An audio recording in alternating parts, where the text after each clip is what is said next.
السلام علیکم، welcome to my channel horror village. تمام ویڈیوز اپڈیٹس کے لیے ہارر ولیج کو سبسکرائب کر کے بیل نوٹیفیکیشن کو آن کر دیں۔ تو آئیے سنتے ہیں آج کی ویڈیو میں کسی کی زندگی پر بیتی سچی اور ناقابل یقین کہانی۔ تو کیا ہوا؟ سلمانہ نے بھول پن سے سوال کیا۔ وہ سچ مچ حیرت انگیز حد تک معصوم تھی۔ اس کی معصومیت کو دیکھ کر میرے ہونٹوں پر مسکراہٹ پھیل گئی۔ یہ بات نہیں، میں مسکراتا ہوا بولا۔ آخر تم سمجھنے کی کوشش کیوں نہیں کرتی؟ کیا سمجھنے کی کوشش نہیں کرتی؟ تم نے ابھی تک کوئی ایک بھی ڈھنگ کی بات کی ہے؟ احمقانہ باتیں مت کرو۔ اگر بابا نے تمہیں میرے پاس بیٹھا ہوا دیکھ لیا تو وہ ہم دونوں کو ختم کر دیں گے۔ کیوں ختم کر دیں گے؟ کیا میں اس کے پاس نہیں بیٹھتی؟ مجھ میں اور اس میں بہت فرق ہے۔ کوئی فرق نہیں، جس طرح وہ مرد ہے اس طرح تم بھی مرد ہو، اور سچ پوچھو تو تم مجھے بابا کے مقابلے میں کہیں زیادہ اچھے لگتے ہو۔ اس نے میری پرورش ضرور کی ہے، لیکن مجھے اس کی حرکتیں اور صورت بالکل پسند نہیں۔ کبھی کبھی تو ایسا لگتا ہے وہ انسان کی بجائے کوئی شیطانی روح ہو۔ خاص طور پر اس کی آنکھیں، مجھے ان کی آنکھوں سے خوف آتا ہے۔ اس سے پہلے کہ میں اسے کچھ اور سمجھانے کی کوشش کرتا، مجھے ایک طرف دھکیل کر وہ بڑے اطمینان سے میرے برابر بیٹھ گئی۔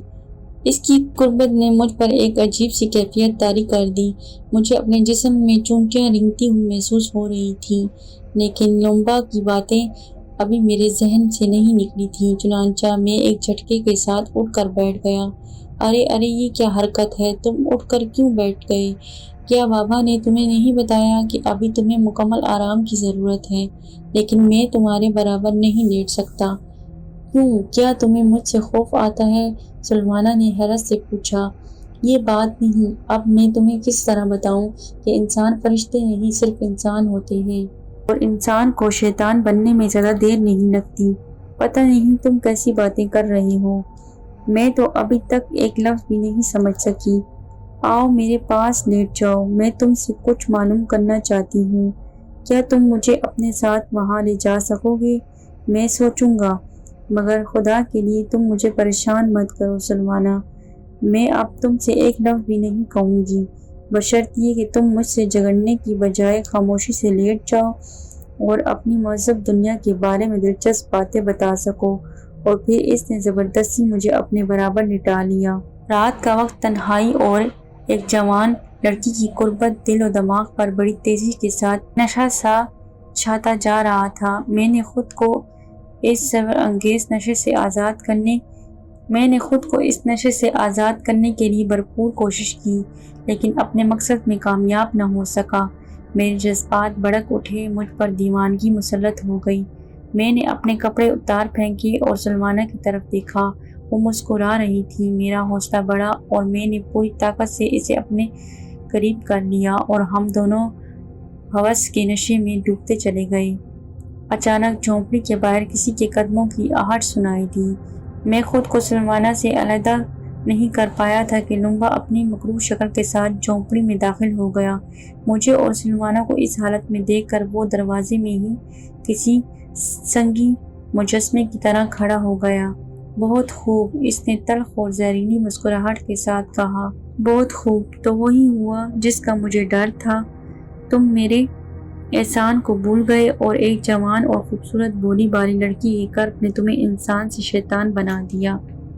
میری اس وقت کی حالت کو کیا پوچھنا؟ کاٹو تو جسم میں خون نہیں، ذہن پر بخلاہٹ اور خوف کا قبضہ تھا، اور جسم کے مسامات بڑی تیزی سے پسینہ اگل رہے تھے۔ میں نے اپنی صفائی میں کچھ کہنے کی کوشش کی، لیکن الفاظ حلق میں ہی پھنس کر رہ گئے۔ لمبا کی خونخوار نگاہیں میرے چہرے پر مرکوز تھیں۔ چند لمحے بعد وہ بولا، میں تمہیں ذلیل اور اس قدر کمینہ نہیں سمجھتا تھا، مگر خیر، تم نے جو کچھ بھی کیا ہے اس کے لیے تمہیں ساری عمر پچھتانا پڑے گا۔ میں بہت بھیانک انتقام لینے کا عادی ہوں۔ اس نے حلق سے عجیب و غریب آواز نکالی، اور ایک دوسرے ہی لمحے میں 5-6 مضبوط جسم کے جنگلی جھونپڑے میں داخل ہوئے۔ لمبا کے اشارے پر انہوں نے مجھے جکڑ لیا اور گھسیٹتے ہوئے ایک دوسری جھونپڑی میں لے جا کر باندھ دیا۔ مجھے لمبا کا ایک پیغام پہنچایا گیا کہ کل صبح سورج نکلنے سے پہلے مجھے گرم پانی کے ایک بہت بڑے کڑاہے میں ڈالا جائے گا اور میری ہڈیاں بطور عبرت نشانی کے طور پر گاؤں کے مین گیٹ پر لٹکا دی جائیں گی۔ یہ سن کر میری جان نکل گئی۔ مجھے اپنی موت نظر آنے لگی۔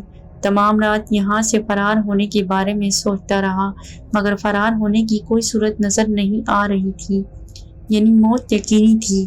صبح ہونے والی تھی اور ابھی تاریکی چھائی ہوئی تھی کہ جھونپڑی کے عقبی حصے میں کڑکڑاہٹ ہوئی۔ چور راستے سے سلوانا اندر داخل ہوئی اور مجھے خاموش رہنے کا اشارہ کیا اور میرا ہاتھ پکڑ کر چور راستے سے ہی باہر نکلی اور دبے پاؤں جھاڑیوں میں راستہ بناتی ہوئی ساحل سمندر پر لے گئی۔ یہاں ایک پرانی کشتی کھڑی تھی۔ اس نے مجھے اس میں سوار کر کے یہاں سے فرار ہونے کے لیے کہا۔ میں سلوانا کو حسرت بھری نگاہوں سے دیکھنے لگا۔ کاش میں سلوانا جیسی وفادار لڑکی کو اپنی دنیا میں لے جاتا، مگر قبیلے والوں کی خوف سے ڈر گیا۔ میں کشتی میں سوار ہو کر کشتی چلاتے ہوئے اس سے دور ہونے لگا۔